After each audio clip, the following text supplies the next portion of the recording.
ხელნაწერთა ეროვნული ცენტრის საგამოფენო დარბაზში ალბომის ტაო კლარჯეთის პრეზენტაცია გაიმართა. ალბომში თავმოყრილია ტაო კლარჯეთში დაწერილი უნიკალური ტექსტების ასლები, ფოტო ანოტაციებით, ტაო კლარჯეთში დაწერილი სახარების ასლები, მეცნიერთა განმარტებით უნიკალური ხელნაწერების დიდი ნაწილი სწორედ ტაო კლარჯეთშია შექმნილი.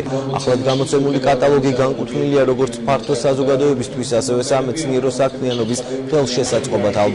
ალბომი აჭარის განათლების და კულტურის სამინისტროს დაფინანსებით ხელნაწერთა ეროვნულმა ცენტრმა და ხელოვნებისა და კულტურის განვითარების ფონდმა წმინდა ანდრიას ჯვარი გამოსცეს. საშუალება მიეცათ ჩვენს ახალგაზრდობას წავიდნენ ნახონ ტაო კლარჯეთი დაათვალიერონ ის ხუროთმოძღვრების მნიშვნელოვანი ძეგლები.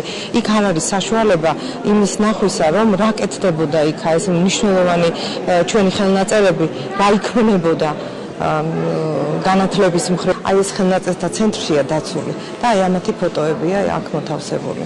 ფართო საზოგადოება ამას ნახავს. ჩვენ ვფიქრობთ, რომ ესეთი პროექტების მხარდაჭერა და განხორციელება მნიშვნელოვანია. ჩვენ არ დავკარგოთ ჩვენი წარსული და მემკვიდრეობა, რომელიც ესოდან უხვიობს საქართველოს.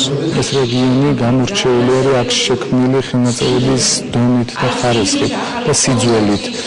ჩვენთან დაცული ძველი ხელნაწერების ძალიან დიდი ნაწილი სწორედ ტაო კლარჯეთის ტერიტორიებშია შექმნილი. და ეს არის პირველი მცდელობა, რომ ამგვარი ინფორმაციას თავი მიუყაროს და ერთად წარმოადგინოს ტაო კლარჯეთის ხელნაწერი მემკვიდრეობა.